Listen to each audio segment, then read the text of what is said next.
Bismillahirrahmanirrahim. Assalamualaikum warahmatullahi wabarakatuh. Innal hamdalillah nahmaduhu wa nasta'inuhu wa nastaghfiruh wa na'udzubillahi min syururi anfusina wa min sayyiati a'malina may yahdihillahu fala mudhillalah wa may yudhlil fala hadiyalah.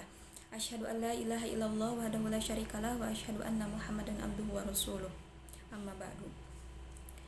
Puji kita panjatkan kepada Allah Rabbul Ijati, puja kepada Allah yang Maha Kuasa serta syukur kehadirat Allah yang Maha Ghafur. Yang saya hormati dosen pengampu mata kuliah Ilmu Pendidikan Islam 2, yakni Ibu Dr. Hajah Hilda Aini Syifa MAG dan Ibu Dr. Hajah Neneng Nafisa MAG MSI. Sebelumnya izin memperkenalkan diri, nama saya Asti Hildawati dengan nomor pokok mahasiswa 24062122071. Saya dari Prodi PAIA semester 3. Pada kesempatan kali ini, saya akan sedikit memaparkan materi tentang telaah teoritis dan praktis serta analisis tafsir tarbawi tentang fitrah manusia. Fitrah manusia adalah kondisi alami manusia yang dilandasi oleh kehendakan Allah Subhanahu wa taala. Tafsir tarbawi menyatakan bahwa fitrah manusia adalah kesadaran akan kebenaran dan kebaikan. Dalam kehidupan sehari-hari, pengaruh fitrah manusia dapat dilihat dari berbagai aspek, seperti yang pertama yaitu menghindari perbuatan yang merugikan diri sendiri dan orang lain. Yang kedua, mengambil keputusan yang baik dan benar. Dan yang ketiga, menghargai hak-hak orang lain dan menjunjung tinggi nilai-nilai kemanusiaan. Sebelum pada materi pokok, saya akan menjelaskan terlebih dahulu apa itu pengertian dari fitrah manusia. Fitrah manusia adalah kondisi alami manusia yang dilandasi oleh kehendak dan kebutuhan untuk mencari kebahagiaan dan kepuasan hidup. Konsep ini menjadi dasar bagi pandangan Islam tentang manusia dan hubungannya dengan alam semesta. Yang selanjutnya yaitu implikasi konsep fitrah manusia. Konsep fitrah manusia memiliki implikasi yang sangat penting dalam konteks sosial dan budaya masyarakat. Konsep ini menjadi dasar bagi pandangan Islam tentang manusia dan hubungannya dengan alam semesta. Konsep ini juga menjadi dasar bagi pandangan Islam tentang hak asasi manusia dan kewajiban manusia untuk menjaga keseimbangan alam semesta. Tafsir tarbawi adalah interpretasi atau penafsiran terhadap ayat-ayat Al-Quran yang berkaitan dengan pendidikan atau pembinaan manusia. Sedangkan fitrah manusia merujuk pada keadaan alami atau kodrat manusia sebagaimana yang telah diciptakan oleh Allah Subhanahu wa taala. Yang selanjutnya yaitu pandangan fitrah manusia. Pandangan fitrah manusia ini terbagi menjadi dua. Yang pertama, pandangan fitrah manusia dalam agama Islam. Yang kedua, pandangan fitrah manusia dalam dunia modern.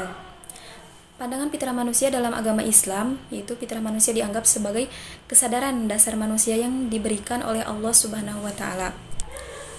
Fitrah manusia dianggap sebagai kesadaran yang murni dan bersih dan tidak perlu diubah oleh faktor-faktor luar seperti pengaruh budaya atau lingkungan. Yang kedua yaitu pandangan fitrah manusia dalam dunia modern. Pandangan tentang fitrah manusia lebih kompleks dan beragam. Pandangan modern tentang fitrah manusia lebih kompleks dan terdiri dari berbagai faktor seperti genetika, lingkungan, dan pengalaman hidup. Fitrah manusia dianggap sebagai produk dan interaksi antara faktor-faktor tersebut dan tidak hanya dipengaruhi oleh akal dan nafsu. Dalam dunia modern, pandangan tentang fitrah manusia lebih kompleks dan beragam, yaitu beberapa orang percaya bahwa fitrah manusia dapat diubah oleh faktor-faktor luar seperti pengaruh budaya atau lingkungan, sementara yang lain percaya bahwa fitrah manusia adalah hasil dari evolusi dan pengalaman hidup. Yang selanjutnya yaitu telaah teoritis dari analisis tersebut. Telaah teoritisnya yaitu ada 4. Yang pertama, fitrah manusia. Seperti yang sudah dijelaskan tadi, fitrah manusia adalah keadaan alami atau kodrat manusia yang telah diciptakan oleh Allah Subhanahu wa taala. Yang kedua, pendidikan dalam Islam. Pendidikan dalam Islam bukan hanya tentang pembelajaran akademis, tetapi juga tentang pembentukan karakter dan moral. Yang ketiga, tafsir tarbawi. Tafsir tarbawi adalah upaya untuk menginterpretasikan ayat-ayat Al-Quran yang berkaitan dengan pendidikan, pembinaan, dan pengembangan manusia.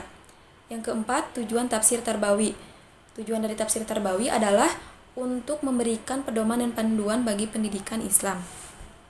Selanjutnya yaitu telaah praktis. Telah praktis ada 4.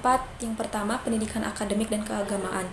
Pendidikan Islam harus mencakup aspek akademik dan keagamaan. Yang kedua, pembentukan akhlak mulia.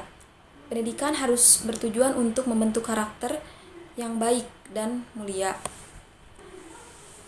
Siswa harus diajarkan tentang moralitas, integritas, dan nilai-nilai positif lainnya. Yang ketiga, pengembangan potensi individu, yaitu setiap individu memiliki potensi unik. Pendidikan harus membantu mengembangkan potensi-potensi ini sehingga individu dapat memberikan kontribusi yang positif bagi masyarakat. Yang keempat yaitu pendidikan seumur hidup. Pendidikan dalam Islam tidak hanya terbatas pada usia muda, tetapi merupakan proses yang berkelanjutan sepanjang hidup sampai kita mati. Yang selanjutnya yaitu tafsir tarbawi. Tafsir tarbawi adalah pemahaman tentang ajaran Islam yang didasarkan pada pemahaman para ulama terhadap Al-Quran dan hadis. Konsep fitrah manusia dalam Islam dijelaskan sebagai kondisi alami manusia yang diberikan oleh Allah Subhanahu wa Ta'ala sebagai bentuk dan kebaikan yang harus dijaga dan diperkuat. Dalam tafsir tarbawi, fitrah manusia dianggap sebagai kesatuan antara akal dan nafsu, dengan akal sebagai pengatur utama dan nafsu sebagai pengarah. Fitrah manusia dianggap sebagai kekuatan yang mengatur perilaku manusia dan harus dijaga agar tidak terganggu oleh nafsu yang buruk. Selanjutnya, materi terakhir yaitu analisis tafsir tarbawi tentang fitrah manusia. Yang pertama, fitrah sebagai dasar pendidikan. Tafsir tarbawi menekankan bahwa pendidikan harus didasarkan pada pemahaman akan fitrah manusia. Ini berarti bahwa pendidikan harus memahami dan menghormati kecenderungan alamiah yang ada dalam diri manusia. Yang kedua, mengembangkan potensi fitrah.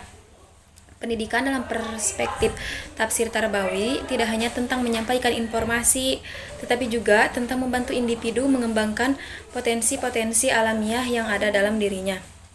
Yang ketiga yaitu menyelaraskan diri dengan fitrah.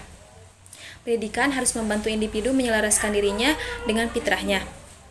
Ini berarti mengarahkan individu untuk hidup sesuai dengan kecenderungan alamiah yang telah ditanamkan oleh Allah Subhanahu wa Ta'ala. Sedangkan yang terakhir yaitu memahami tujuan hidup. Tafsir tarbawi menyoroti bahwa tujuan utama pendidikan adalah untuk individu memahami tujuan sejati hidupnya, yaitu untuk mengabdi kepada Allah dan memberikan manfaat bagi sesama manusia. Yang terakhir yaitu kesimpulan.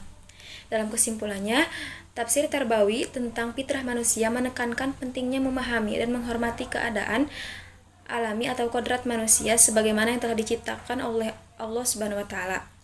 Pendidikan dalam perspektif ini bertujuan untuk mengembangkan potensi-potensi alamiah yang ada dalam diri manusia sehingga mereka dapat mencapai tujuan hidup yang sejati. Konsep fitrah manusia dapat diterapkan dalam kehidupan sehari-hari dengan cara memperkuat dan mempertahankan kebaikan yang ada dalam diri. Hal ini dapat dilakukan dengan cara menghindari perilaku yang merugikan diri sendiri dan orang lain, serta memperkuat hubungan dengan sesama manusia dengan cara saling menghormati dan menghargai. Mungkin sekian yang dapat saya sampaikan. Mohon maaf apabila banyak kesalahan. Wassalamualaikum warahmatullahi wabarakatuh.